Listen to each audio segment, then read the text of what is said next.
பிரதமர் மோடியை மாற்ற RSS திட்டம் என்று உத்தவ் தாக்கரே சிவசேனா கட்சியைச் சேர்ந்த சஞ்சய் ராவத் பேட்டி. 2029 மோடியே பிரதமர் என்று மகாராஷ்டிர முதலமைச்சர் தேவேந்திர பட்னாவிஸ் பதிலடி. ஏப்ரல் 6 தமிழ்நாட்டிற்கு வரும் பிரதமர் மோடிக்கு எதிராக கருப்பு கொடி ஆர்ப்பாட்டம். மாவட்டம் தோறும் கருப்பு கொடி போராட்டம் நடத்த தமிழ்நாடு காங்கிரஸ் தலைவர் செல்வ பெருந்தகை அழைப்பு. சென்னை திருமங்கலத்தில் உள்ள VR மால் வளாகத்தில் வாகனங்களை நிறுத்த பார்க்கிங் கட்டணம் வசூலிக்கக்கூடாது. அநியாய கட்டணம் வசூலிப்பதாக தொடரப்பட்ட வழக்கில் சென்னை மாவட்ட நுகர்வோர் நீதிமன்றம் உத்தரவு.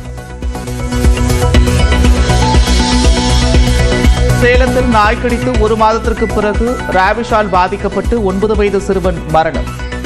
மருத்துவமனையில் சிகிச்சை பலனின்றி உயிரிழந்தார். கோயம்பேடு சந்தையில் பீட்ரூட், முட்டைக்கோஸ் உள்ளிட்டவை கிலோ 5 ரூபாயாக விலை சரிவு. தக்காளி 15 ரூபாய்க்கும், சாம்பார் வெங்காயம் 20 ரூபாய்க்கும் விற்பனை.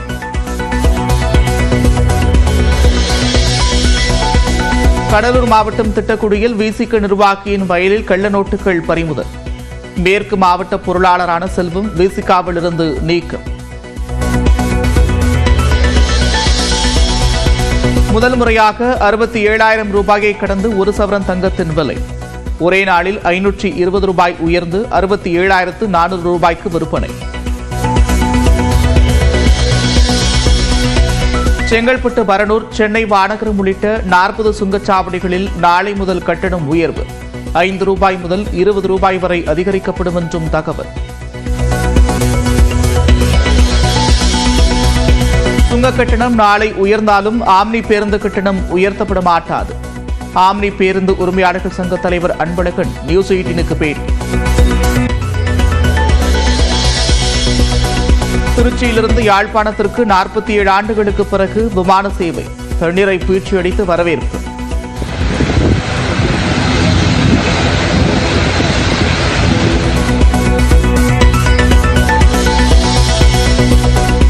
தமிழ்நாட்டின் பல்வேறு பகுதிகளில் ரமலான் கொண்டாடும் இஸ்லாமிய மக்கள் சிறப்பு தொகுதியில் பங்கேற்றதுடன் ஒருவருக்கொருவர் ஆரத்தருவி வாழ்த்துக்களை பரிமாறிக்கொண்டனர்.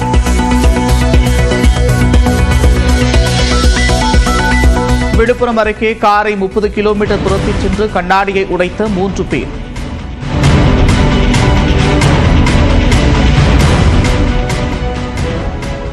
கஞ்சா போதையில் இருந்தவர்களை கைது செய்தது காவல்துறை.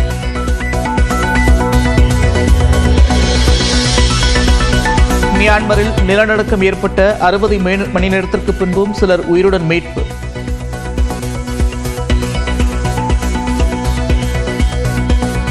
இடிபாடுகளில் மேலும் பலர் உயிருடன் சிக்கியிருக்கலாம் என்பதால் தேடும் பணி தீவிரம்.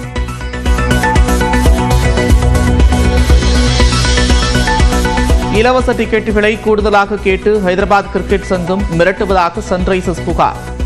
இதே நிலை தொடர்ந்தால் ராஜீவ்காந்தி மைதானத்தை விட்டு வெளியேறுவோம் என்றும் எச்சரிக்கை.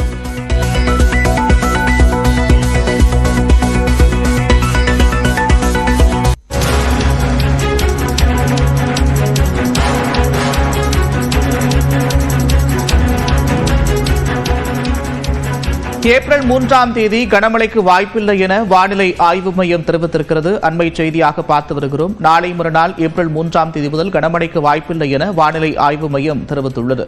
இந்த வாரம் கனமழைக்கு வாய்ப்பில்லை என்றும் தெரிவித்திருக்கிறது. கூடுதல் விவரங்களோடு செய்தியாளர் லிபிகா இணைக்கிறார். லிபிகா, விவரங்கள்.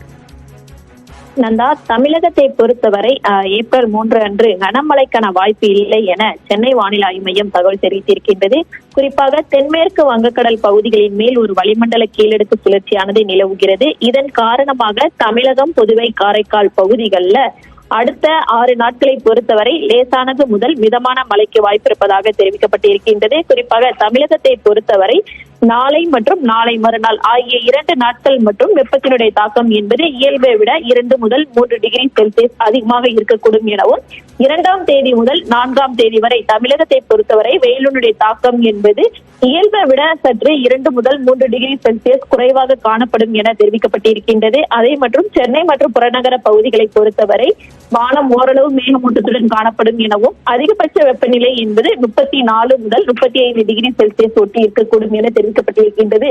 குறிப்பாக 3ஆம் தேதி கனமழைக்கான வாய்ப்பு இருப்பதாக ஏற்கனவே தெரிவிக்கப்பட்டிருந்த நிலையில் தற்போது கனமழைக்கான வாய்ப்பில்லை எனவும் மிதமான மழை தமிழகத்தின் ஓரிரு பகுதிகளில் நிலவக்கூடும் என தெரிவிக்கப்பட்டிருக்கின்றது. நந்தா, நன்றி லிபிகா விவரங்களுக்கு.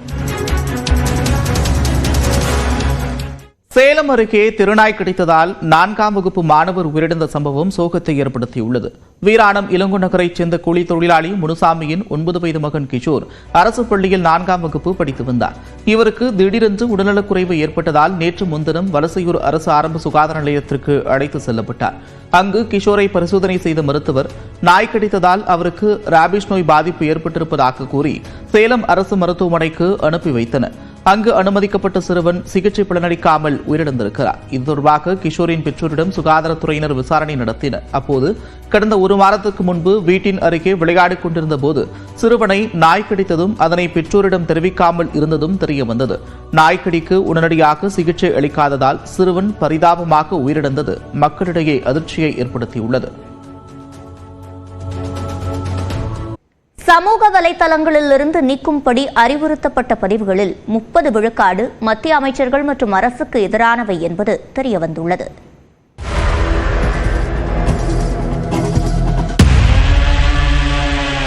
ஸ்மார்ட் போன் யுகத்தில் பிறரை பற்றி தவறாக பேசுவதற்கும் அவதூறு பரப்புவதற்கும் சமூக வலைதளங்கள் முக்கிய கருவியாக உள்ளன. வாட்ஸ்அப், ஃபேஸ்புக், யூடியூப் என சமூக வலைதளங்கள் பெருக போலி தகவல்களும் அவதூறுகளும் வரிசை கட்டி வரத் தொடங்கியுள்ளன. உண்மையான செய்திகளை விட சமூக வலைதளங்களில் வேகமாக பரவும் போலி தகவல்களை மக்கள் அதிகம் நம்புகின்றனர். இந்நிலையில் எக்ஸ் தளம், ஃபேஸ்புக், இன்ஸ்டாகிராம், வாட்ஸ்அப் ஆகிய சமூக வலைதளங்களுக்கு அவற்றின் தளங்களிலிருந்து குழந்தைகள் பாலியல் துன்புறுத்தல் வீடியோக்கள், படங்கள், மக்களை தவறாக வழிநடத்தும் பதிவுகள் போன்ற சட்டவிரோத பதிவுகளை நீக்கும்படி மத்திய அரசு நோட்டீஸ் பிறப்பித்தது. கடந்த ஆண்டில் மட்டும் 1,10,000 பதிவுகளை நீக்கும்படி நோட்டீஸ் பிறப்பிக்கப்பட்டுள்ளது. இதனை எதிர்த்து எக்ஸ் தளம் தரப்பில் மத்திய அரசுக்கு எதிராக டெல்லி மற்றும் கர்நாடக உயர்நீதிமன்றத்தில் வழக்கு தொடரப்பட்டுள்ளது. இந்நிலையில் அவதூறு கருத்துக்கள் தொடர்பான பதிவுகள் மற்றும் வீடியோக்களை நீக்கும்படி சமூக வலைதள நிறுவனங்களுக்கு மத்திய அரசு நோட்டீஸ் பிறப்பித்ததில் 30 விழுக்காடு மத்திய அமைச்சர்கள் மற்றும் அரசு துறைகள் சார்ந்தவை என்பது தெரியவந்துள்ளது. குறிப்பாக பிரதமர் நரேந்திர மோடி 2014ஆம் ஆண்டு மக்களவைத் தேர்தலின் போது வெளிநாட்டு வங்கிகளில் உள்ள கருப்பு பணத்தை மீட்டு ஒவ்வொருவர் வங்கிக் கணக்கிலும் 15 லட்சம் ரூபாய் வரவு வைப்பேன் என்று வாக்குறுதி அளித்த வீடியோவை எக்ஸ் தளத்திலிருந்து நீக்கும்படி மத்திய உள்துறை அமைச்சகம் கேட்டுக் கொண்டுள்ளது. இதேபோன்று உள்துறை அமைச்சர் அமித்ஷா இடஒதுக்கீட்டுக்கு எதிராக பேசியது போன்று திரித்து பரப்பப்பட்ட வீடியோவை நீக்கவும் அறிவுறுத்தப்பட்டுள்ளது. மத்திய அமைச்சர் அமித்ஷாவின் மகனும் ஐசிசி தலைவருமான ஜெய்ஷா மற்றும் மத்திய நிதியமைச்சர் நிர்மலா சீதாராமனுக்கு எதிரான அவதூறு கருத்துக்களை நீக்கும்படியும் மத்திய அரசு கேட்டுக் கொண்டுள்ளது. மேலும் இந்து இஸ்லாமியர்களுக்கு எதிரான மத ரீதியான கருத்துக்களை நீக்கவும் உத்தரவிடப்பட்டுள்ளது. சமூக வலைதளங்களிலிருந்து நீக்கும்படி மத்திய அரசு அறிவுறுத்திய முக்கிய தகவல்களை கடந்த 2 ஆண்டுகளாக எக்ஸ் நிறுவனம் வெளியிடாமல் தவிர்த்து வந்த நிலையில் தற்போது மத்திய அரசுக்கு எதிரான வழக்கில் எக்ஸ் தளம் இந்த தகவல்களை பகிர்ந்துள்ளது. சமூக ஊடகங்களில் சட்டவிரோத கருத்துக்களை உடனடியாக அகற்றுவதற்கு உதவும் வகையில் விசாரணை முகமைகள், சமூக ஊடக தளங்கள் மற்றும் தொலைத்தொடர்பு சேவை வழங்குநர்களிடையே ஒருங்கிணைப்பை எளிதாக்கும் விதமாக உருவாக்கப்பட்டுள்ள சஹ்யோக் போர்ட்டல் சோதனை முறையில் மட்டுமே இருப்பதாகவும் அது பயன்பாட்டிற்கு வரும் பட்சத்தில் சமூக ஊடக தளங்களின் உதவியின்றி சர்ச்சை கருத்துக்களை நீக்க முடியும் என்றும் காவல்துறை அதிகாரிகள் தரப்பில் கூறப்பட்டுள்ளது.